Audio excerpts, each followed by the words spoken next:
안녕하세요. 네, 만나서 반갑습니다. 여러분들과 앞으로 생리학, 생화학을 같이 공부해 나갈 김지연입니다. 자, 우리가 이제 45회 시험을 준비하려고, 영양사 시험을 준비하려고 모였는데요.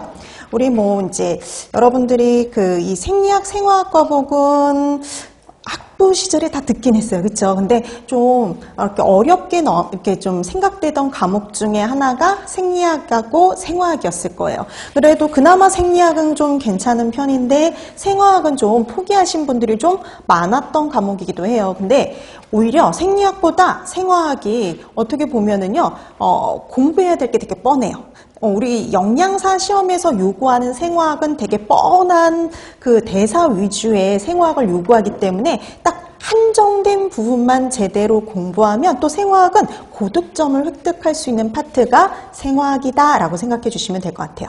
자, 근데 우리가 이제 보통 영양학이라든지 식사요법이라든지 이런 과목은 2달 동안 한 과목을 가지고 수업이 진행이 되지만요. 생리학하고 생화학은 2달 동안 생리학, 생화학을 다 해야 돼요.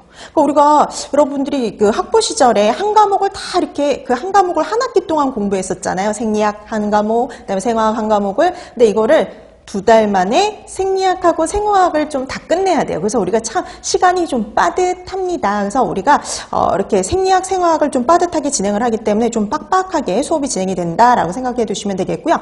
그 다음에 이제 이 생리학 과목, 그래서 우리가 이 생리학, 생화학을 이렇게 하루에 찔끔찔끔 조금씩 이렇게 나가면은요, 진도가 되게 지지부진해요. 그래서 우리가 먼저, 생리학을 끝내고, 그 다음에 생화학에 들어간다라고 생각해 주시면 될 것 같습니다. 자, 여러분들이 이제 이 시험이 우리가 이제 매년 출제가 되고, 그 다음에 이렇게 합격률이 발표가 되는데요. 그러니까 우리가 보통 이제 2011년부터 지금 이제 작년까지 10년 동안의 통계를 보면은요, 합격률이 54.9%에서 70.2%. 그래서 요 범위 안에 있어요. 54.9%에서, 아이고, 죄송해요. 70.2% 요 사이에 있어요. 근데 이게 딱 재밌는 게 뭐냐면 이게 작년 44배 합격률이에요. 그 다음에 요게요. 54.9%가요. 43회예요. 아니 분명 2011년부터 작년까지의 통계인데 제일 낮았던 게 43회, 재작년이고요. 그 다음에 제일 높았던 게 작년입니다.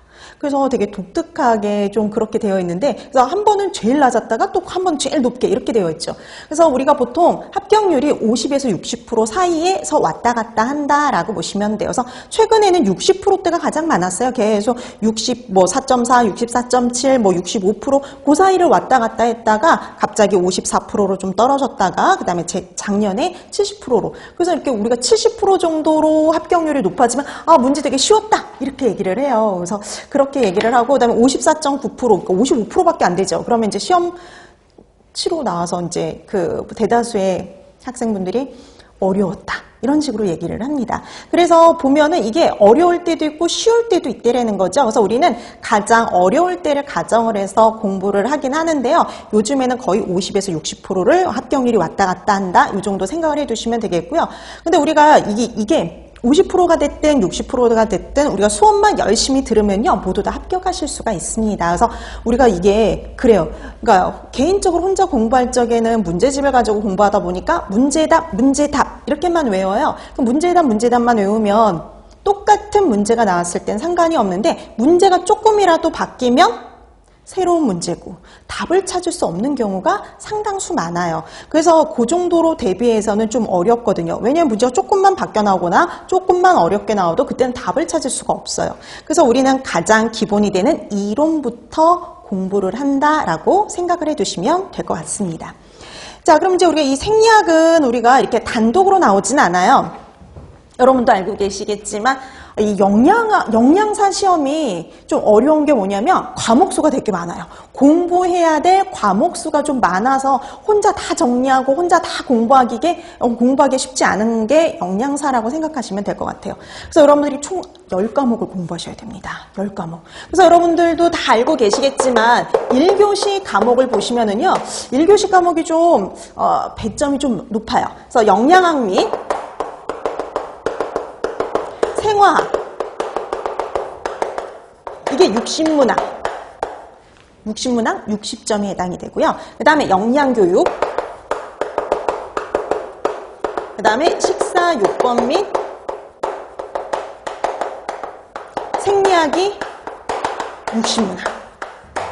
그래서 총 1교시가요. 120문항, 120점입니다. 120점 만점. 그리고 모든 과목이 다 과락이기 때문에요. 최소한 몇 프로 이상은 맞아야 되냐면 40% 이상은 맞아주셔야 돼요. 다 얘네들을 40% 이상씩 맞아야 된다는 거죠. 얘도 40% 이상, 얘도 40% 이상. 근데 40%는 정말 최소한인 거고요.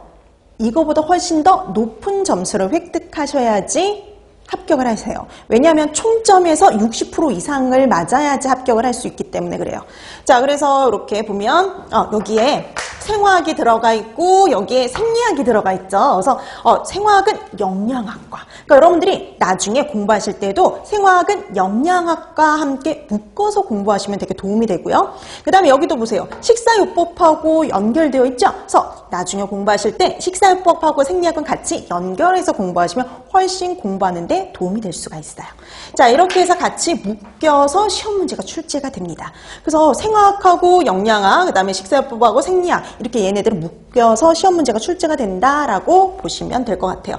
그 중에 이제 생화학은 14문제에서 한 16문제 이렇게 요 정도 출제가 되고요. 그 다음에 생리학은 엄청 배점이 적어요. 그러니까 이 식사요법도 우리가 예전에 300문항일 적엔 충분히 시험 문제가 출제가 됐었는데 시험 문항이 이렇게 줄면서요. 300문항에서 220문항으로 줄면서요. 식사요법이나 생리학이 좀 줄은 편이거든요. 그중에서 생리학이 되게 많이 줄었어요. 그래서 생리학은 5문제에서 6문항.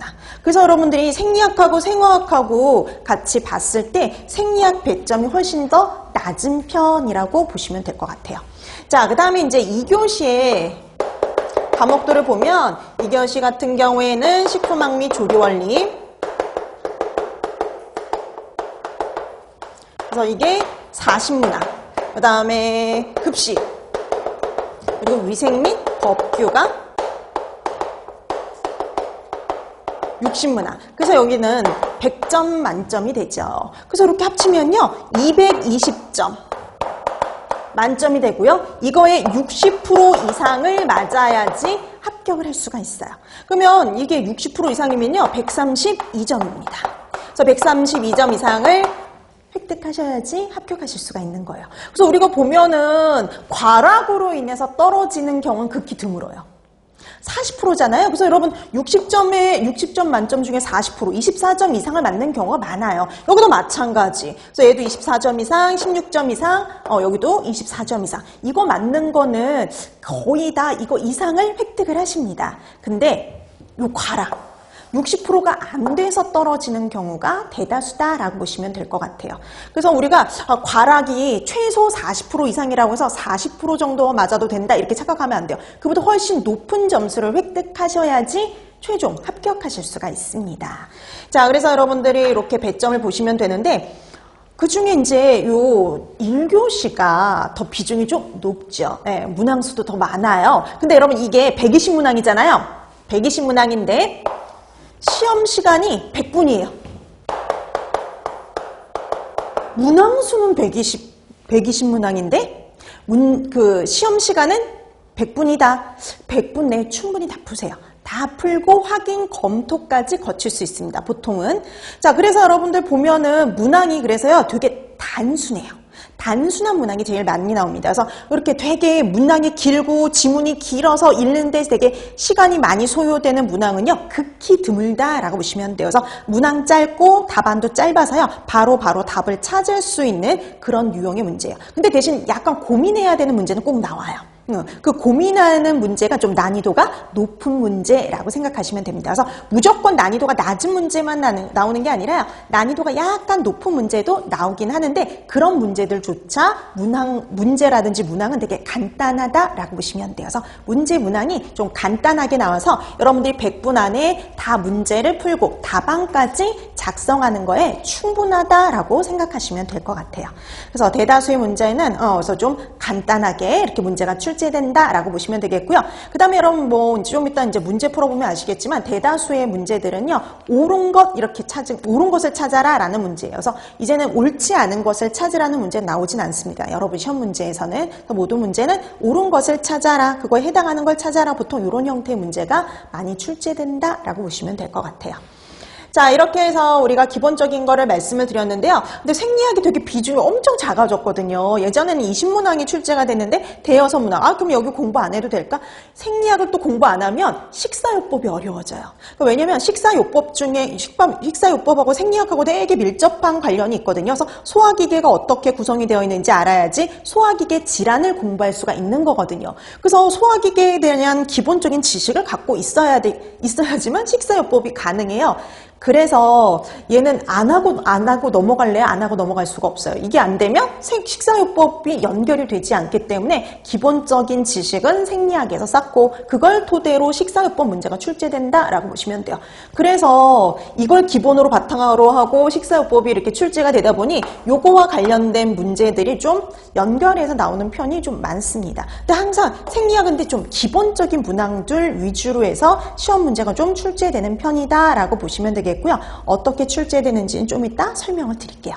자, 이렇게 해서 생리학은 요 정도로 좀 비중이 작은 편이지만 생화학은 꽤 되는 편이죠. 그래서 우리가 생리학을 빨리 좀 끝내고 그다음에 생화학을 들어가는데 생화학은 딱 공부할 게 한정되어 있어요. 딱 그 부분만 공부해야 되는 파트가 있거든요. 그 부분만 잘 해두시면 충분히 획득하실 수 있는 점수예요. 자, 이렇게 해서 우리가 생리학, 생화학 이렇게 비중을 차지하고 있다라고 확인해 두시면 되겠습니다. 자, 그럼 이제 우리가 수업이 어떻게 진행이 될지를 설명을 드려야 되겠는데요. 자, 우리 수업은 우선 기본적으로요. 수업 시간에는 제일 먼저 들어가는 거 이론이요.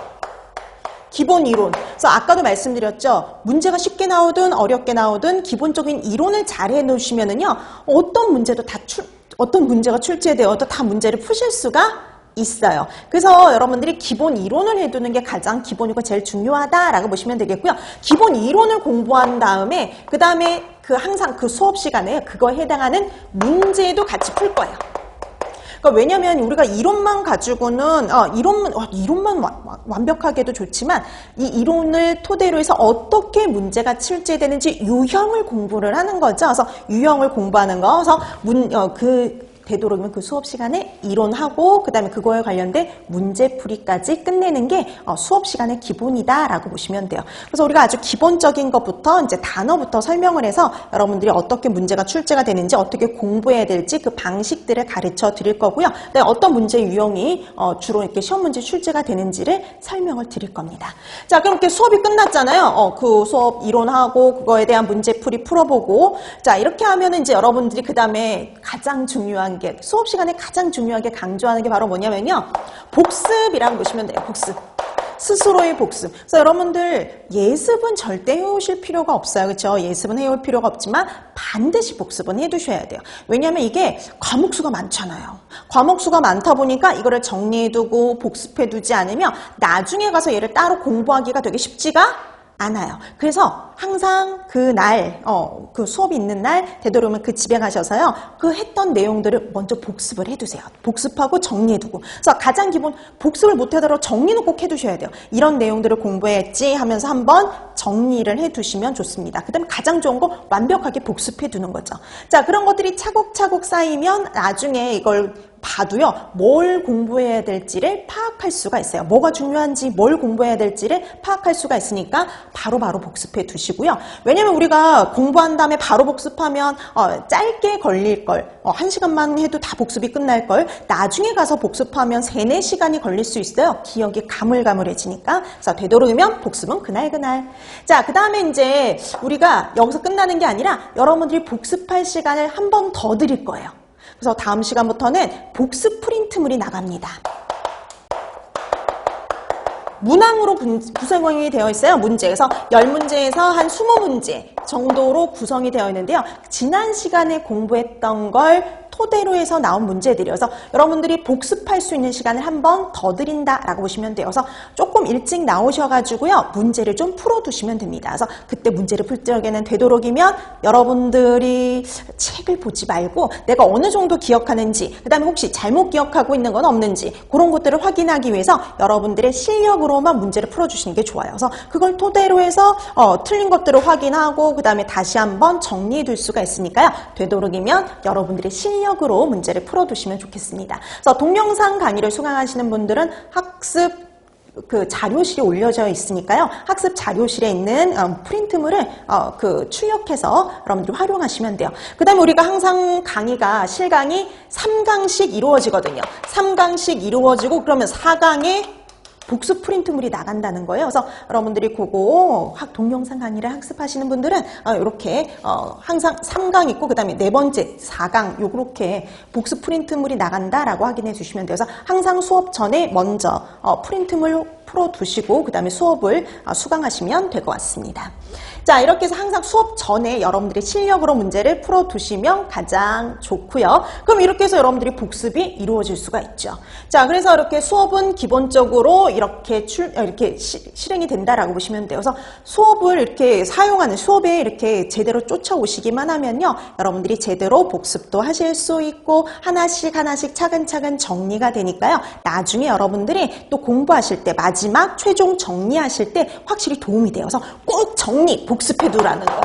이거 정리 복습해두면요. 나중에 가면 훨씬 그 복습하시는데 도움이 돼요. 정말. 자, 그래서 항상 요거를 진행해서 같이 이렇게 하나씩 나아가시면 좋을 것 같습니다. 자, 그 다음에 우리 또 이 학원 홈페이지가, 그 카페가 있어요. 네이버 카페에 영양 만점, 위생 만점. 우리 책 맨 뒤에도 있거든요. 우리 책 맨 뒤에 이제 그 뒤에요. 그쵸. 맨 뒤에 보면 영양만점, 위생만점 카페에 대한 거 있죠. 그래서 거기에 여러 가지 자료들이 있어요. 문제 자료도 올라가 있고, 시험에 대한 자료, 그 다음에 합격 수기 이런 것들이 올라가 있으니까요. 그런 것도 거기도 가입을 하셔가지고 충분히 활용하시면 좋을 것 같습니다. 자, 이렇게 해서 이제 수업이 어떻게 진행되는지 파악을 했으니까 본격적으로 수업에 들어가 봐야겠죠. 자, 그래서 우리 오늘 첫 번째 1페이지. 자, 1페이지 인체의 구성부터 들어가도록 할게요. 자, 인체의 구성 이거는요. 시험 문제 나온다 이게 아니라 우리 이제 앞으로 이런 거 공부할 거예요. 이런 걸 가르쳐 드리는 파트라고 생각하시면 될 것 같아요. 자, 그러면 우리 보면 생명체를 구성하는 가장 기본 단위가 되는 게 바로 뭐냐면은요. 세포다라고 보시면 돼요. 세포. 생명체를 구성하는 가장 기본 단위. 가장 기본 단위예요. 그러니까 우리 사람을 구성하는 가장 기본 단위도 뭐냐면 세포. 균을, 미생물을 구성하는 가장 기본 단위도 뭐냐면 세포예요. 그래서 생명체를 구성하는 가장 기본이 되는 단위는 세포다라고 보시면 됩니다. 근데 이런 세포들이 모여요. 형태나 기능이 같은 세포들이 모입니다. 형태나 기능이 같은 세포들이 모여서 만드는 게 바로 뭐냐? 티슈, 조직이에요. 우리만의 조직을 만들어요. 거기 나오죠. 그래서 형태나 기능이 같은 세포들이 모여서 만들어진 게 조직 이렇게 보시면 돼요. 자, 그런 조직에는 상피 조직도 있고요. 그 다음에 결합 조직도 있고요. 그 다음에 근육 조직 그리고 신경 조직 같은 것들이 있어요. 그럼 상피 조직 하면은요. 피부 같은 거요. 그러니까 우리 이 바깥을 둘러싸고 있는 건 다 상피 조직 이렇게 보시면 돼요. 체표면. 내부 장계, 내장벽 이런 것들이 바로 상피 조직에 해당이 돼요. 그러니까 우리가 겉에를 이렇게 우리 겉표면 있죠. 표면을 둘러싸고 있는 조직을 가지고 상피 조직 이렇게 얘기를 한다는 거죠.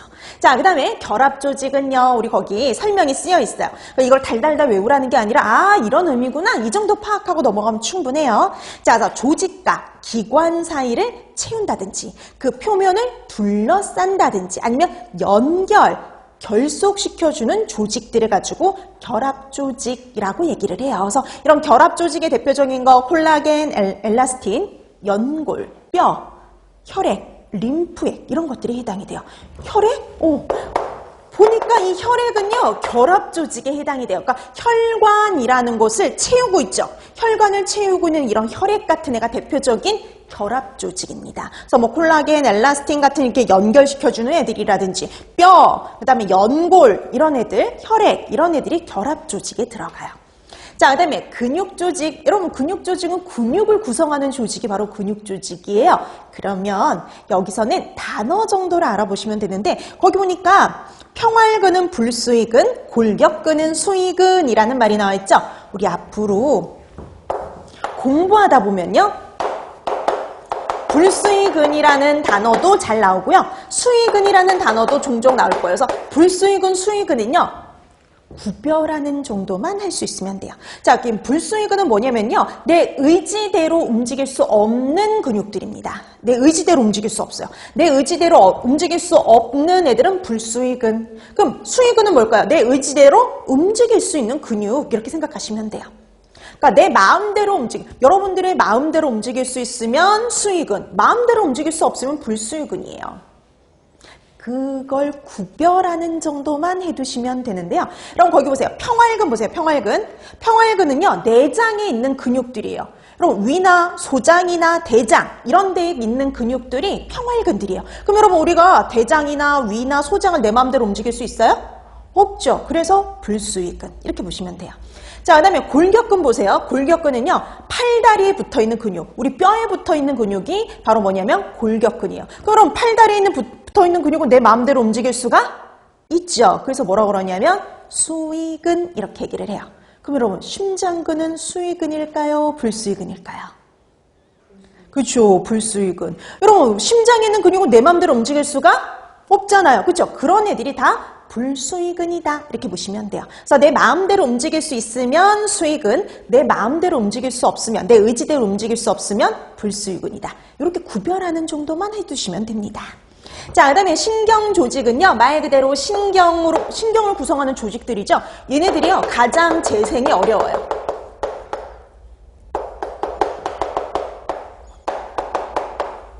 재생이 가장 어려워요. 그러니까 우리가 보통 상처가 난 다음에, 우리 피부에는 상처가 난 다음에 금방 상처가 어때요? 회복이 되죠. 근데 가장 이런 회복이 느린 곳이 어디냐? 신경, 이렇게 보시면 돼요. 자, 요 정도 파악해 두시면 되겠고요. 이런 조직, 상피 조직, 결합 조직, 근육 조직, 신경 조직들이 모여서 뭘 만드냐? 기관을 만들어요. 기관. 자, 그럼 조직들이 모여서 상피, 결합, 근육, 신경 조직들이 모여서 기관을 만든다 이렇게 보시면 되는데요. 이런 기관에는 뭐가 있느냐? 식도, 위, 소장, 대장, 항문. 얘네들이 기관이에요. 이런 애들이 기관이에요. 근데 지금 보세요. 식도, 위, 소장, 대장, 항문. 그 다음에 췌장, 이런 애들. 얘네들은 다 뭐와 관련 있어요? 소화와 관련이 있죠. 그래서 이렇게 같은 기능을 담당하는 기관들끼리 묶어서 우리가 뭐라 그러냐? 기관계라고 얘기를 해요. 기관계. 근데 얘네들은 뭐와 관련된 역할을 담당하냐면 소화와 관련된 역할을 담당하죠. 그럼 얘네들은 소화, 기, 계 이렇게 되는 겁니다. 소화와 관련된 기능을 담당하니까 소화기계. 그 다음에 여러분 또 우리 보세요. 기관, 기관지, 폐 이런 애들은 뭐와 관련된 기능을 담당하냐면 호흡과 관련된 기능을 담당하죠. 그럼 걔네들은 묶어서 뭐라 부를까요? 호흡기, 계 이렇게 얘기를 해요. 자, 그래서 여러분 거기 책에 보면 소화기계, 순환기계, 호흡기계, 비뇨기계, 근육계, 신경계, 감각기계, 내분비계, 생식기계들이 있죠. 이런 계들이 모여가지고 사람의 신체를 구성하게 되는 겁니다. 이런 개들이 모여서요, 사람의 신체를 구성하는 거예요. 그래서 생리학은 어떤 과목이냐? 우리 신체가 어떻게 구성이 되어 있고 얘네들이 담당하는 기능이 뭐냐? 이걸 공부하는 게 바로 생리학이다 라고 보시면 돼요. 그래서 여러분들이 학부 시절에 세포부터 시작을 해서 소화기계, 순환계, 호흡기계, 비뇨기계, 근육계 등등등 우리 신체를 구성하는 개들과 걔네들이 각각 담당하는 역할에 대해서 공부를 다 하셨을 겁니다. 근데 우리가 그럼 이걸 다 그럼 공부해야 되느냐? 원래는 다 공부해야 되는 게 맞죠. 다 맞는데 근데 우리가 생리학의 비중이 확 줄어들었다 그랬죠. 줄어들면서 공부해야 될 양도 확 줄어들었어요. 그래서 우리 앞에 차례 한번 잠깐 살펴보실까요? 그 차례에 대해서 좀 설명을 드릴게요. 자, 그럼 지금 제1장의 인체 구성이 다 끝난 거예요. 그래서 아까 말씀드렸죠. 인체의 구성은 실제 시험 문제에 나오는 게 아니라 우리가 앞으로 어떤 걸 공부할 거다라는 걸 설명드리기 위한 파트였다라고 보시면 되겠고요. 2장부터가 여러분 실제 시험 문제, 시험에 이제 공부를 해야 될 파트라고 생각하시면 돼요. 자, 그럼 2장부터 7장까지 총 6장으로 구성이 되어 있는데요. 이게 이제 뒤로 갈수록 조금씩 제일 주로 확실히 나오는 거 2장부터 5장. 2장부터 5장은 확실히 나와요. 한 문제 이상. 이렇게 생각하시면 됩니다. 자, 그래서 보통 이제 혈액, 소화기계, 심장, 순환계, 그리고 비뇨기계에 대해서 출제가 되는데요. 그러니까 우리가 보면 혈액에서 한 문제, 뭐 소화기계에서 두 문제, 왜냐면 소화기계 위장관계하고 간 담도계로 나눠져 있기 때문에 두 문제가 보통 출제가 되고요. 그 다음에 심장, 순환계 한 문제, 비뇨기계 한 문제. 그 다음에 내분비계는 한 문제는 아예 안 나올 때도 있어요. 0에서 한 문제. 근데 호흡기계는 지금 바뀌고 난 다음에 아직 한 번도 나온 적이 없습니다. 그러니까 뒤로 갈수록 조금 6장, 7장의 중요도가 좀 떨어진다라고 생각하시면 될 것 같아요. 자, 그래서 우리는 조금 더 2장부터 5장까지의 내용을 비중 있게 공부하고요. 6장하고 7장은 간단하게 주요 내용만 정리한다라고 생각을 해두시면 될 것 같습니다. 자, 이렇게 해서 이제 우리가 파악에 나서야 되는데요. 근데 왜냐면 호흡기계 같은 경우에도 원래는 뺄까 고민을 했어요. 근데 이게 호흡기계가 설명이 안 되면 또 식사요법에 그쪽 파트가 설명할 게 너무 많아진다고 해서 여기에서 한번 설명을 드리는 겁니다. 말씀드렸죠. 호흡기계의 기본적인 구성을 알아야지 식사요법을 할 수가 있어요. 그래서 어쩔 수 없이 이제 집어넣긴 했는데요. 자, 그래서 중요한 건 2장부터 5장 이렇게 확인해 두시고요. 6장, 7장은 좀 중요도가 떨어진다라고 확인해 두시면 되겠습니다. 자, 그럼 이제 우리 본격적으로 하나씩 들어가는데요. 그럼 오늘은 첫 시간이니까 제2장 혈액과 관련된 내용에 들어가야 되겠죠. 자, 그래서 여러분 책 2페이지입니다. 자, 여기서부터 이제 여러분들이 본격적으로 공부할 내용들이 나와요.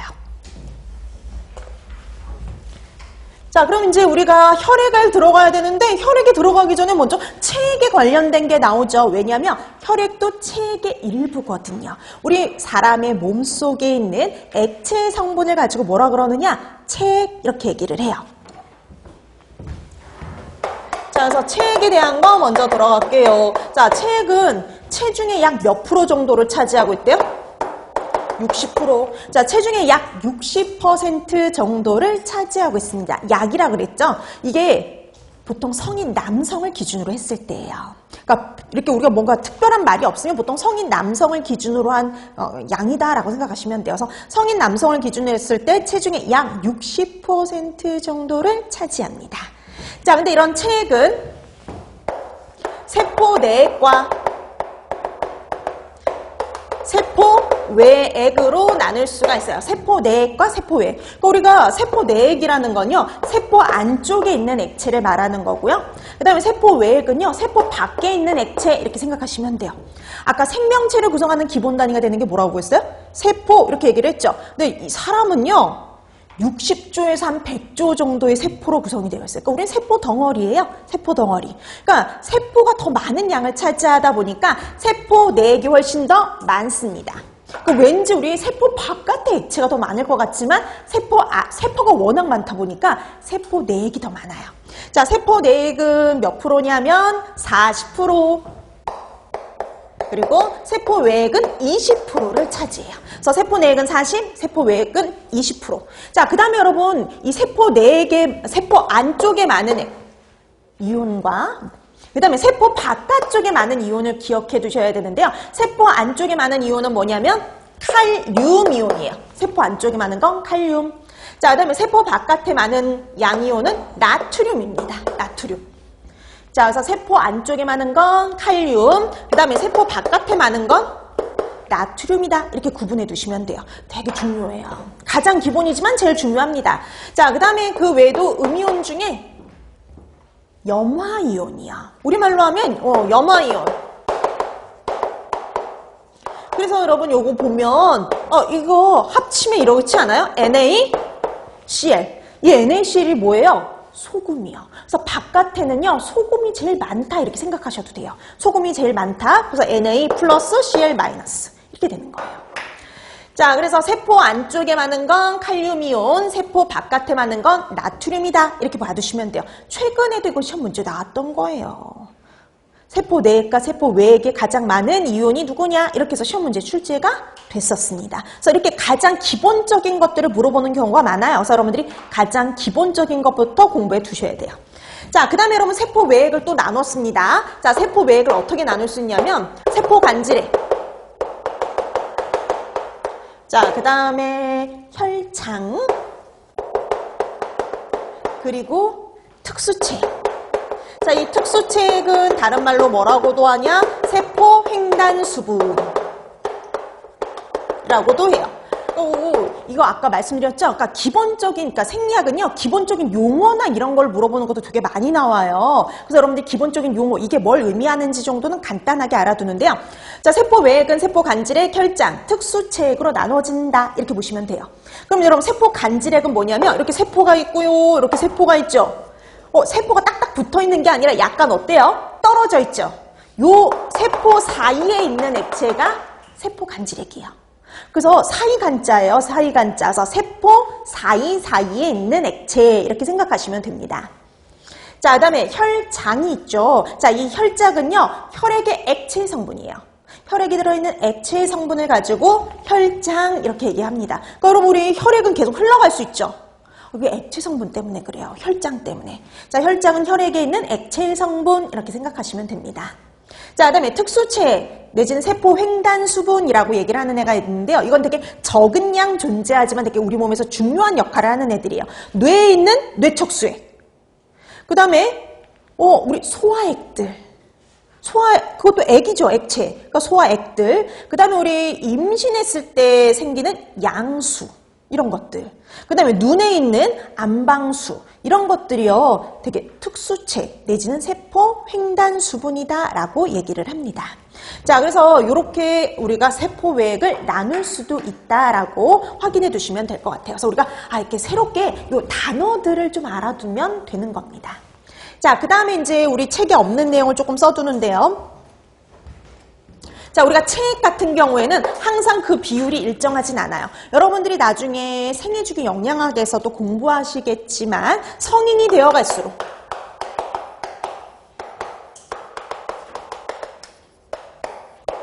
체액의 비율은 증가해요. 그래서 성인이 되어갈수록요, 점점 체액의 비율은, 체액의 비율은 감소를 하고요.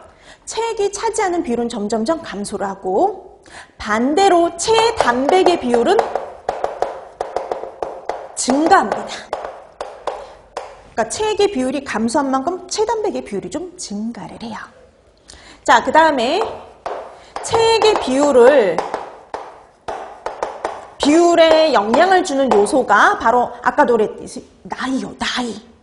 자, 그래서 우리가 아까 성인이 되어갈수록 체액의 비율이 점점점 감소한다 그랬죠. 그래서 성인과 유아를 비교했을 때 체액의 비율이 더 높은 거 유아요.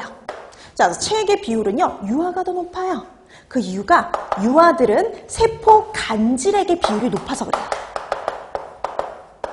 간질액이 많아서 세포 간질액이 많아요. 그래서 보통 유아들은 체액의 비율이 높다라고 보시면 됩니다.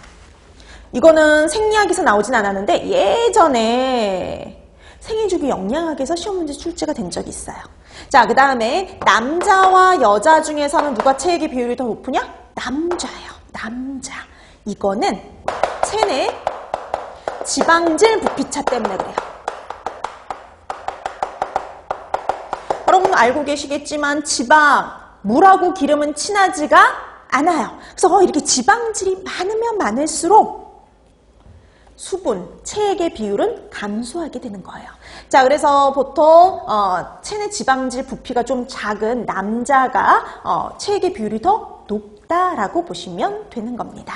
자, 그래서 이렇게 체액의 비율은 이렇게 나이에 따라서, 연령대에 따라서, 그리고 남자냐 여자냐에 따라서 차이가 있는데요. 요건 간질액의 차이 때문에, 요거는 체내 지방질 부피 차 때문에 생긴다라고 간단히 파악해 두시면 될 것 같아요.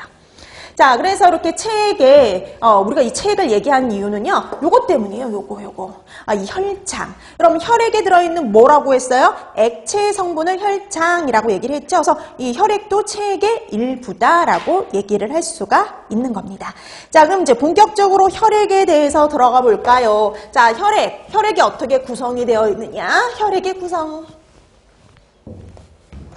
자, 그래서 우리가 본격적으로 혈액에 대해서 들어가는데요. 자, 혈액은 크게 두 가지로 나눌 수가 있어요. 형태가 있는, 우리 책에 이렇게 되어 있죠. 유형 성분 이렇게 되어 있죠. 유형 형태가 있다라는 얘기예요. 그래서 형태가 있는 혈구와 그 다음에 주로 액체 성분으로 되어 있는 혈장으로 구성이 되어 있어요. 그럼 이렇게 되어 있네요. 혈액은 혈구 플러스 뭐예요? 혈장이다. 이렇게 보시면 돼요. 그래서 혈구와 혈장이 합쳐져서 혈액이 되는 겁니다. 자, 이런 혈액은 체중의 우리 책에 보니까 몇 프로 정도를 차지하는데요? 약 8%. 우리 체중의 한 8%를 차지를 해요. 자, 그 다음에 또 보면은 pH가요. 7.4예요. 7.4. 딱 7이 아니라 약알칼리성인 7.4 정도입니다. 근데 얘가 조금만 낮아져도 문제가 돼요. pH는 7.4 정도를 유지하고 있어야 되는데 pH가 7.0, 6.9 이렇게만 돼도 큰 문제가 생깁니다. 그래서 7.4 이 정도를 유지한다라고 보시면 될 것 같아요. 자, 이렇게 해서 혈구와 혈장이 합쳐서 혈액이 되잖아요. 그럼 우리가 체중의 8%라고 했죠. 그럼 얘는 체중의 그중에 보니까 얘는 3%를 차지하고요. 얘는 체중의 5%를 차지해요. 그러니까 우리가 혈액을 흘러가야 되죠. 흘러가야 되다 보니까 액체 성분인 혈장이 더 많아요. 그러니까 혈구가 너무 많아지잖아요. 이것도 안 좋아요. 혈구가 너무 많아지면요, 액체가 끈적끈적해져요, 혈액이. 그러면서 너무 점성이 높아져가지고 제대로 흘러갈 수가 없습니다. 그래서 당연히 혈장이 더 많아야 돼요. 자, 그러면 여러분 혈구는 여러분 벌써 다 알고 있어요. 여러분 혈구는요, 여러분들이 잘 알고 있는 적혈구, 백혈구, 혈소판입니다. 근데 이것도 그냥 기억해 두는 게 아니라 우리 이제 수에 따라서 크기에 따라서 순서를 좀 같이 기억을 할 거예요. 그냥 우리가 적혈구, 백혈구, 혈소판 이렇게 기억하는 게 아니라 수로 따졌을 때 뭐가 제일 많고 크기로 따졌을 때 누가 제일 큰지. 자, 우리가 수로 따졌을 때 뭐가 제일 많으냐면요, 우리 혈액이 무슨 색깔이에요? 빨간색이죠. 그 빨간색인 왜 빨간색으로 보이느냐? 적혈구가 제일 많아서 그래요. 자, 그래서 숫자로 따졌을 때 적혈구가 가장 많습니다. 적혈구가 제일 많고요. 그 다음에 누구냐? 혈소판이야. 혈소판. 자, 그 다음에 가장 적은 거 백혈구. 그러니까 여러분 우리 착각하기 쉬워요. 뭐냐면 적혈구 다음에 백혈구가 제일 많아 이렇게 착각하기 쉽지만 백혈구는 가장 숫자가 적어요. 평상시에는 10,000개도 안 돼요. 10,000개도 되질 않습니다. 그러니까 우리 혈액에 적혈구는 한 450만 개, 500만 개 이렇게 들어있는데 얘는 10,000개가 되지 않아요. 단위 면적당. 평상시에는 적어요. 근데 우리가 몸에 균이 들어왔다든지 공격을 당했다든지 이랬을 때 수가 증가하는 거지 평상시에는 수가 상당히 적다라고 보시면 돼요. 자, 그래서 적혈구가 제일 많고요. 그 다음에 혈소판, 백혈구의 순서입니다. 자, 크기로 따지면 누가 제일 크냐? 백혈구가 제일 커요. 백혈구. 그 다음이 적혈구. 그리고 혈소판의 순서다라고 보시면 돼요. 혈소판은요, 말 그대로 작은 판때기예요. 작은 판때기다 보니까 가장 크기가 작다라고 보시면 됩니다. 자, 그래서 우리가 혈구는요, 누가 제일 수가 많은지, 그리고 크기는 누가 제일 큰지 이렇게 구분해서 알아두시면 됩니다. 자, 그 다음에 혈장. 자, 혈장은요, 아까 말했죠. 혈액에 들어있는 액체 성분 이렇게 말하다 보니까 90% 이상이 물이에요. 90% 이상이 물. 그래서 90% 이상이 물이다 보니까 이렇게 물이 흘러가면서 여러 가지를 운반시킬 수 있는 기능을 갖고 있는데 그럼 이 물이 중요하겠어요? 아니에요. 물에 녹아있는 성분이 중요한데 혈장의 7%를 차지하고 있는 혈장의 7%를 차지하고 있는 혈장 단백질 얘가 중요해요. 혈액에 녹아있는, 혈장에 녹아있는 혈장 단백질이 중요합니다. 자, 이 혈장 단백질은요, 여러분들이 공부해야 될 거 크게 3가지 이름을 기억해 두시면 돼요. 자, 근데 이것도 순서대로 기억해 두세요. 왜냐? 그 순서가 바로 숫자가 양이 많은 거의 순서예요. 제일 많은 거 알부민. 그 다음에 글로불린. 그리고 피브린, 노겐의 순서입니다. 자, 그래서 알부민이 제일 많고요. 그 다음이 글로불린, 그리고 피브린, 노겐의 순서예요. 자, 그래서 알부민, 글로불린, 피브린, 노겐 이렇게 기억해 두시면 되는데요. 자, 이건 각각의 기능은 이제 뒤에 가서 공부를 할 거예요. 근데 여기서 먼저 피브린, 노겐만 먼저 조금 소개를 할게요. 이 피브린, 노겐은요. 요즘엔 잘 안 쓰는데 섬유소원 이렇게 말하기도 합니다. 섬유소를 만드는 근원이 된다라고 해서 섬유소원 이렇게 나오기도 해요. 그래서 이렇게 간혹 이렇게 문제를 풀다거나 아니면 이제 간혹 이렇게 보다가 섬유소원이라는 말이 나왔으면 이거 피브린 노겐이구나 그 정도로 파악하실 수 있으면 돼요. 알아보실 수 있으면 돼요. 자, 이런 피브린 노겐은 담당하는 역할이요. 혈액 응고예요. 혈액 응고. 혈액 응고를 담당합니다. 자, 그래서 얘를 이렇게 따로 얘기한 이유가 있어요. 자, 우리가 저기 보니까 여러분 책 3페이지에 당구장 표시 보이나요? 네, 그쵸. 자, 거기 당구장 표시를 보면 혈장에 존재하는 혈장 단백질 중 섬유소원을 제외한 부분을 가지고 우리가 뭐라 부른대요? 혈청이라고 부른다 그러죠. 그리고 새로운 단어가 나왔어요. 혈청. 자, 우리가 분명히 혈액에 들어있는 액체 성분은 뭐라 부른다 그랬어요?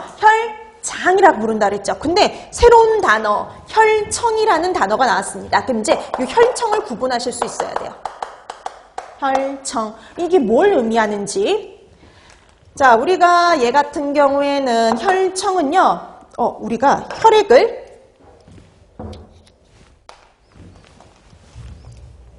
혈액을 담아가지고 원심 분리를 하게 되면은요, 밑에는 응고가 되고, 요 위에 뜨는 맑은 상층액을 가지고요,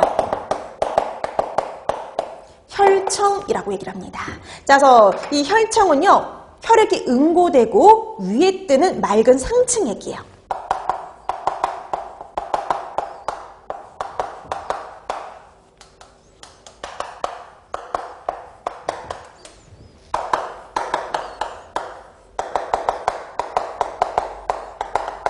자, 그래서 혈액이 응고되었을 때 위에 뜨는 맑은 상층액을 가지고 혈청이라고 얘기를 해요. 혈장하고 혈청은 좀 차이가 있습니다. 그래서 여러분 우리가 혈청을 간혹 볼 때가 있어요. 여러분들이 상처 났을 때, 여러분 상처 났을 때 이렇게 피가 응고되면서 이렇게 잘못 이렇게 건드리면 이렇게 진물 같은 게 이렇게 나오는 것처럼 보이잖아요. 이렇게 좀 물 같은 애가 흐르잖아요. 혈액 응고되면서 그게 바로 혈청이에요.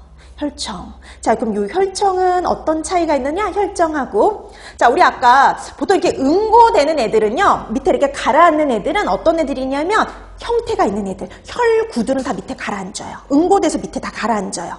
그러면 그렇게 가라앉을 때 같이 이렇게 밑에 응고돼서 가라앉는 애가 있어요. 그게 바로 누구냐? 피브린 노겐이요. 아까 그랬죠? 피브린 노겐은 뭘 담당한다 그랬어요? 혈액 응고를 담당한다 그랬었죠. 그래서 우리가 이렇게 응고될 때, 혈액에 응고될 때 피브린 노겐도 여기에 같이 있는 거예요. 그러면 요 위에 뜨는 맑은 상층에겐 누가 없다는 소리예요? 피브린 노겐이 없다는 소리입니다. 그래서 혈청은요, 혈청은 혈장 성분 중에 누가 제거된 거냐? 피브린 노겐이 제거된 거라고 보시면 됩니다.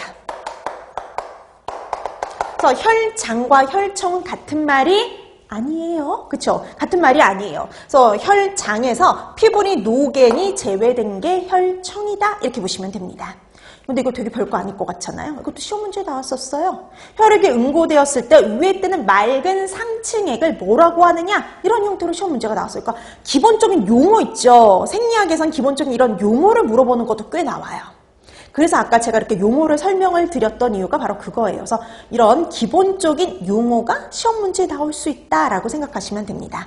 자, 그래서 혈액이 응고되고 위에 뜨는 맑은 상층액이 뭐예요? 혈청, 그쵸? 이 혈청은 혈장에서 누가 딱 제거된 거예요? 피브린 노겐. 그럼 여기서 문제. 그럼 혈청 단백질에는 뭐가 있을까요? 혈청 단백질에는 뭐가 있을까요? 한번 생각해 보세요. 그러니까 우리가 지금 혈청, 우리가 책에는 혈청 단백질 이렇게 나와 있진 않죠. 혈장 단백질만 나와 있죠. 우리 아까 혈장 단백질이 뭐라고 그랬냐면 알부민, 글로불린, 그리고 피부리, 노겐 이렇게 얘기를 했죠. 근데 혈청에서 누가 빠져요? 피부리, 노겐. 그럼 혈청에 남아있는 단백질에 뭐가 있을까요? 알부민과 글로불린 이렇게 두 개가 남는 거죠.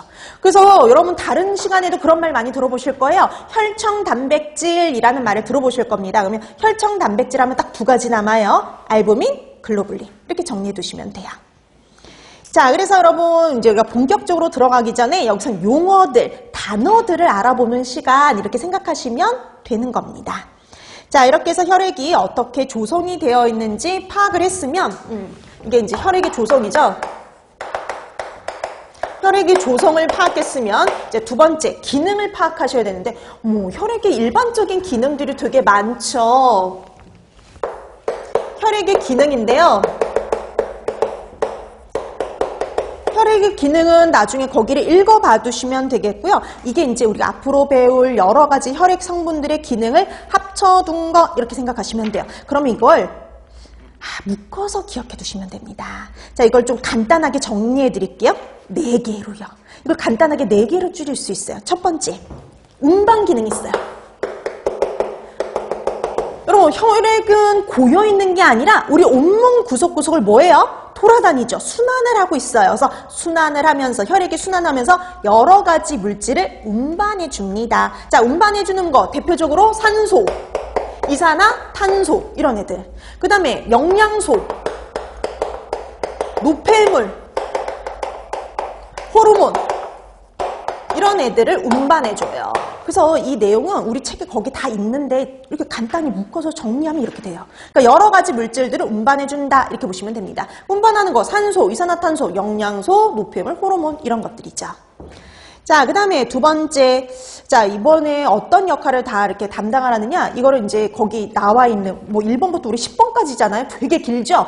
근데 이거를 또 두 번째 기능을 줄이면 조절 기능이 있어요.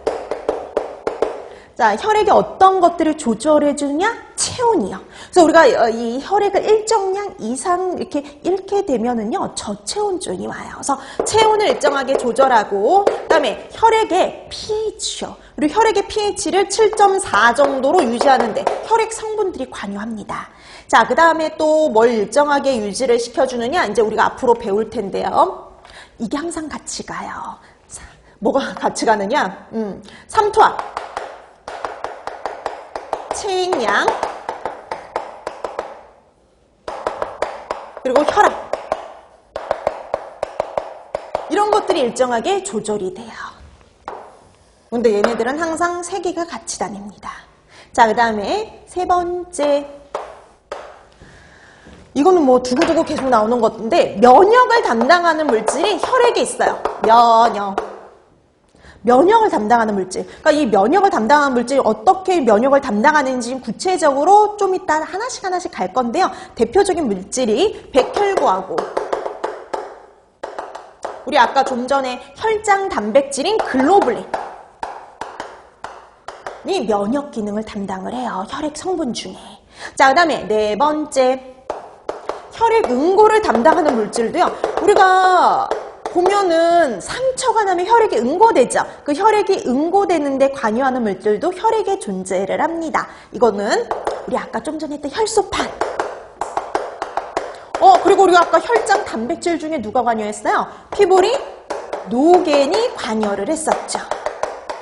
그래서 이렇게 같은 역할을 담당하는 애들을 묶어두시면 좋습니다. 이렇게 묶어두면 공부하는 데 도움이 될 수 있어요.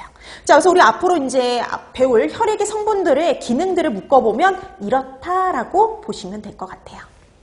자, 그럼 이제 본격적으로 혈액 성분들에 대해서 공부를 들어가야 되는데요. 자, 그 혈액 성분과 관련된 내용 여러분 책 4페이지에 이렇게 4페이지에 나오죠. 자, 그 표에 보면은 자, 그 생성과 기능에 대해서 이렇게 나와 있죠. 거기 한번 잠깐 보실래요? 표는 뭐 우리 나중에 다 공부할 내용이 정리된 건데 간단하게만 살펴보면 적혈구, 백혈구, 혈소판 보세요. 적혈구, 백혈구, 혈소판 중에 크기 제일 큰 거 뭐예요? 백혈구가 제일 크죠. 그 다음이 적혈구, 혈소판. 우리 알고 있는 대로. 혈구의 수 보세요. 적혈구는 막 1세제곱밀리미터당 450만 개, 500만 개 이런데 백혈구는 딸랑 몇 개밖에 없어요. 7,000개, 10,000개도 안 되죠? 이게 이만큼 차이가 많이 나요. 자, 그 다음에 여러분 거기 이제 하나씩 볼 거, 핵이요. 보통 우리 세포들은 다 핵을 가지고 있잖아요? 근데 핵이 있는 건 누구밖에 없어요? 백혈구만요. 백혈구만 핵이 있어요. 자, 그 다음에 얘네들은 기본적으로 다 어디서 만들어지냐? 골수에서 생성이 됩니다. 자, 그 다음에 기능들은 어차피 하나씩 갈 거다라고 보시면 됩니다. 그래서 얘네들은 기본적으로 다 생성 장소는 골수 이렇게 보시면 되겠고요. 그 다음에 백혈구만 핵이 존재하는구나 이렇게 확인해 두시면 되죠. 자, 그럼 이제 본격적으로 혈구에 대해서 들어갈 건데요. 제일 먼저 공부할 거는 뭐냐면 적혈구요. 자, 우리가 먼저 혈구 공부하고요. 그 다음에 혈장을 공부할 건데요. 제일 먼저 혈구 중에선 적혈구가 제일 먼저 나와있죠. 이 적혈구는요, 붉은색을 띠고 있다라고 해서 붉을적 해가지고 적혈구 이렇게 얘기를 하는 거예요. 그래서 레드 블러드셀, 그래서 RBC, 그 다음에 에리스로사이트라고 얘기를 합니다. 근데 여러분 그 시험에 기본적으로 이런 시험에는요, 다 영어로 안 나와요. 다 한글로 나옵니다. 그래서 적혈구 이렇게 기억해 두시면 돼요. 자, 그럼 적혈구 관련된 것들 하나씩 들어가도록 할게요. 자, 그래서 먼저 혈구와 관련된 것부터 보는데요. 혈구에서 제일 먼저 나오는 거 적혈구입니다. 자, 적혈구에 제일 먼저 거기 뭐 나와 있냐면요. 구조요, 구조. 자, 그러면 이 구조를 뭐 여러분들이 완벽하게 읽어보면 이래요. 주변 부위가 볼록하고 중간이 오목한 원반형이다. 이렇게 되어 있죠. 그러니까 원반형이에요. 원반형인데 가운데가 이렇게 오목하게 들어간 원반형 이렇게 생각하시면 됩니다. 자, 그래서 가운데가 오목하게 들어가 있는 원반형으로 생겼는데요. 얘는 아까 얘기했죠. 핵이 없어요. 핵이 없는 게 정상입니다. 핵이 없어요. 그래서 우리가 보통 핵이 다 세포마다 있는데 얘는 핵이 없는 게 정상이에요. 오히려 핵이 있으면 비정상이에요. 자, 그 다음에 두 번째 수인데요. 적혈구의 수. 그러면 이 적혈구의 수는 여러분들이 뭐 이제 식사요법 시간에 더 자세하게 하겠지만 여기선 기본적인 수치만 기억을 해두시면 될 것 같아요. 기본적인 수치. 자, 1세제곱밀리미터당. 여러분 1세제곱밀리미터라는 건 뭐냐면요. 여러분 센티미터보다 더 작은 단위가 뭐예요? 밀리미터죠. 여러분 1cm가요 10mm예요. 그래서 여러분 왜 여러분 자 있죠? 자에 이렇게 1cm 이렇게 되어 있으면 이 1cm가 또 몇 칸으로 나눠져 있냐면 10칸으로 나눠져 있잖아요. 그 10칸에 요 하나의 당이 되는 거. 엄청 어때요? 작은 크기죠. 근데 그걸로 만들어진 정육면체라고 생각하시면 돼요. 이걸로 만들어진 정육면체. 그래서 여기 다 1mm, 그 다음에 여기도 1mm, 여기도 1mm. 여기도 1mm 인 정육면체를 만들었을 때라고 보시면 돼요. 그 엄청 작은 정육면체죠. 우리 눈으로 이렇게 보기에도 엄청 작은 그 정육면체 안에 적혈구 수가 얼마냐면요. 남자는 500만 개, 여자는 450만 개 정도 들어있어요. 그러니까 우리가 아까 500만 개, 450만 개 이렇게 했던 게 뭐 전체 혈액 중에서 이게 아니라요. 1세제곱밀리미터당 엄청 작은 애. 자, 그 엄청 작은 1세제곱밀리미터당 남자는 500만 개, 여자는 450만 개. 이 정도가 정상이다. 이렇게 기억하시면 돼요. 우리 책에는 5 곱하기 10의 6승 이렇게 되어 있죠. 어렵잖아요. 그냥 500만 개, 450만 개 이렇게 기억해 두시면 돼요. 자, 그 다음에 세 번째. 이 적혈구의 일생이요. 자, 세 번째 이제 적혈구의 일생을 공부해 두셔야 되는데요. 이 적혈구는 어디에서 만들어지느냐? 적색골수요. 그러니까 우리가 일반적으로 골수에서 생성된다 이 정도는 알고 있잖아요. 근데 조금 더 구체적으로 하면 적색골수. 적색골수에서 생성이 됩니다. 적색골수에서. 그러니까 우리가 골수 중에 황색골수도 있고 적색골수도 있는데 황색골수는 퇴화가 돼서 더 이상 혈액이 생성이 될 수가 없어요. 오로지 적색골수.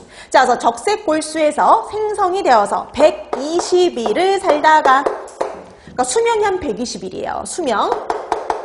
그러니까 이 적혈구가 왜 이게 적혈구도 수명이 있어요. 그러니까 무한정 얘가 기능을 할 수 있는 게 아니라 120일 정도 지나면 기능이 소실이 돼요. 기능을 떨어져요. 그럼 이제 뭐 하느냐? 파괴돼요. 더 이상 필요 없으면 파괴됩니다. 비장에 가서 파괴돼요.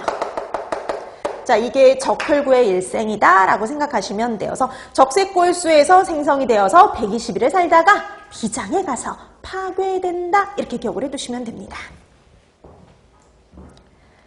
자, 그 다음에 우리 봐야 될 게 이제 혈색소, 헤모글로빈과 관련된 내용인데요. 여기는 조금 봐야 될 내용이 좀 많아요. 여기는 헤모글로빈과 관련된 건. 자, 그래서 이 헤모글로빈과 관련된 것은 조금 쉬고 나서 들어가도록 하겠습니다.